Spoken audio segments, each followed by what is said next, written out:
Egaa ijoollonni mana keessan teessanii nu ilaaltanillee naannoo teessanii nu ilaaltanillee isun kana qabattanii gara boruutti abbaa keessaniif haadha keessaniif ajajamtanii bakka ijoolleen kaleessa akkamitti guddatti seete hollaa dhaga'uudhaan maanguddoo hollaa yookiis immoo haadhotii hollaadhaan dhagaaniit hollaa wal gorseet dhala ofii abbaa ofii bichatu guddisa toon taane haadha ofii bichatu guddisa toon taane hollaa wajjiniin dhala guddisuu jechaadha. Kaleessa kanatti guddachaa ture jechuudha. Innaa kaleessa nu guddisan warri keenya maal nu godhu seete hollaan keenyas nu qonxooxeet daandii nu gorseet karaa nutti agarsiiseet haati hollaa keenyaa abbaan hollaa keenyaa nu barsiisaa ture jechaadha. Daandii nu qabsiisaa ture jechaadha. Kanaaf ijoollee ofii kophaa ofii abbaa ofii fi haadha ofii qofa guddisa toon taane hollaa wajjiniin guddatu hollaa wajjiniin nama guddisuu jechaadha. Isinillee ijoolleen mana teessanii nu dhaggeeffattan kana dhageessanii jecha abbaa keessanii jecha haadha keessanii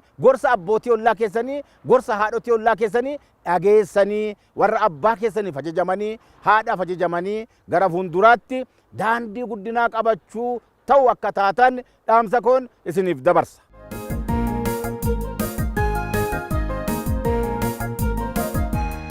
Kaleessa ijoolleen sirna gadaa keessatti kan ittiin guddatte mirgi sirni gadaa keessatti ijoolleen qabdu inni guddaan jechaadha. Ijoolleen gosa sadiidha. Calqabatti ijoollummaadha. Ijoollummaa immoo gara kamitti dhufti? Gara dargaggummaa giddu galeessatti dhufti. Gara giddu galeessatti gaafa dhuftu immoo maal taati seetan? Abbaan fi haati ofii jechuudha. Yeroo sana keessatti hin dhalatti ijoolleen gaafa dhalattu abbaa fi haati ijoollee sana hin guddisu. Guddachuu sanaaf hin gorsu, hin barsiisu. Daandii ijoolleen sun itti hin banneerra hin tisku yookiis immoo guddisanii gara daandiitti deebisuu jechaadha. Gara guddinaa yookiis immoo daandii akka isaan qabatan godhu jechaadha. Edda ishiin dhumluftee giddu galeessa taatee dargaggummaatti akkana gara ijoollummaadha naashiin jabaattee mana barumsaa ga'uun naashiin geesse immoo maal godhu? Mana barumsaa galchuu jechaadha. Mana barumsaa yeroo attam galu seetan gaafa ishii waggaa 7 guuttee ishiin akkana ol jabaattee waggaa 7 guutte barumsa galchuu jechuudha. Gaafa barumsa galchan ijoolleen kun mana barumsaa kana keessatti maal gooti? Hin baratti jechuudha. Gaafa barattu immoo ijoollee sana gorsuudhaan hordofanii qabxii fiddee akka ishiin boru biyya ishii tajaajiltu kana hin barsiisuu. Gaheen abbaan irraa qabu daara baasuu, uffatarraa miicuu, miccisiisuu, miccadha jedhanii barsiisuu, rakkoo adda addaarraa eeguu. Akka ijoolleen kun hin banne garmaleetti akka hin bobbaanne duuriyyummaa akka hin qabanne gorsuu daandii qabsiisuu kanaan ijoollee kana isin guddisuu jechaadha. Mirgi isin abbaa keessan irra qabdan yeroo galtan tamma gaafa geessanii namummaa yookiis immoo jabummaa qabattanii of dandeessanitti daara isin baasu mana barumsaa isin galchu mirgi isin qabdan jechuudha. Mana barumsaa isin galchu akka isin hin banne isin gorsu daandii isin qabsiisu isa kana isinii godhuu abboonni keessan jechuudha. Waa isinitti himuu mirga isin qabdan amma isinitti meera miti? Mirga isin abbaa keessan irra qabdan isinitti meera miti? Abbaa keessan irraa mirga maalii qabdu jedhee isinitti meera? Eeyyoo isin immoo abbaan keessan haati keessan immoo mirga maal isin irraa qaba? Maal isin irraa eega? Beektuusa? Beektuusa hoo? Eegaa abbaan keessanii fi haati keessan kan isin irraa eegan tole jettanii ajajamuu.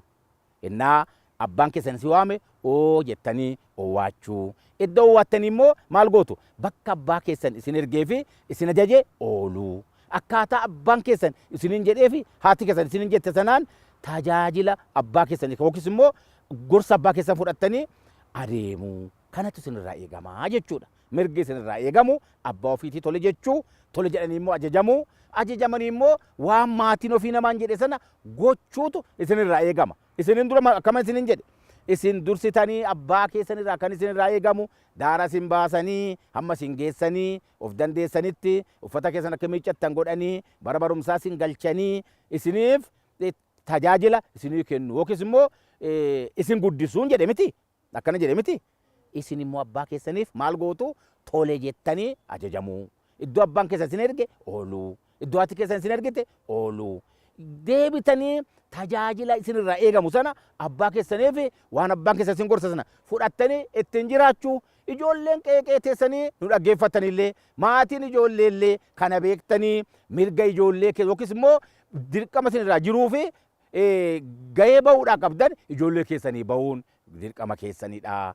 Eeyyoo ijoolleenis immoo waan abbaa faati jedhan fudhatanii tajaajilamanii tajaajiluun gahee ijoollee kanaati. Ijoollee waa isinitti himu akkana jedha Oromoon ilmi gaafa dhalatu qawwee tokkosuu hin ililchuu jedhu. Maali yoo jedhani ilmi kan abbaasaaf kan haadhasaa qofa otoo hin taane ilmi kan biyyaati waan ta'eef ilaayaa biyyaa dhaga'i gammadi ililchi ilma sii dhalatee jechuudha. Ilmi gaafa dhalatu biyyaaf dhalata malee abbaasaaf haadhasaa qofaaf hin dhalatu. Biyyaaf dhalata ilmi kan biyyaati. Ilmi gaafa biyyaaf dhalatu gaafa rakkinaa biyya eegaa, gaafa rakkinaa daarii eegaa, gaafa rakkinaa mirga abbaasaa qe'ee abbaasaa eegaa, utubaa abbaasaa hin dhaabaa, qe'ee abbaasaa hin dhaabaa. Ilmi abbaaf hin taane, ilmi haadhaaf hin taane, ilmi biyyaaf hin taane akkana jedha Oromoon bara. Akka jedhu gaachana duulaaf bituu yoo dide kosiin haruu ilma duulaaf guddisu yoo dideen qochiifatu jedhu. Maaliif sababiinsaa ilmi biyyaaf hin taane homaayyuun godhu jechuudha. Arrabsoo qabachuudha. Kanaafiyyuu ilma biyyaaf ta'u jechaadha. Intalli immoo gaafa dhalattu intallis mo'aa qabdi. Mo'aa ishiin qabdu maal gooti seetan? Intalli gaafa dhalattu in ililchu. Intalli immoo haadha ishii abbaa ishii tajaajila kenniti. Intalli jechuun haadha dhiiraati, haadha dhasii, obboleettii dhasii, haadha manaa dhasii jechuudha. Ishiinis maal qabdi seetan? Mirga guddaa qabdi jechuudha.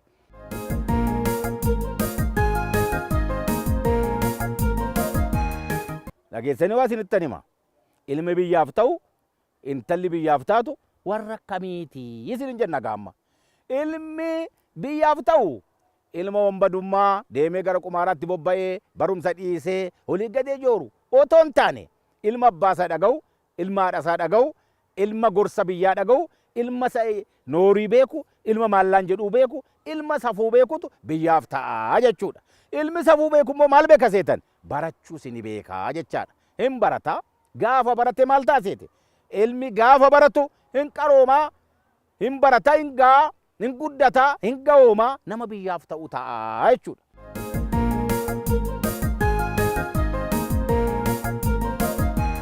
Maaltu jira seetan ijoollee koo?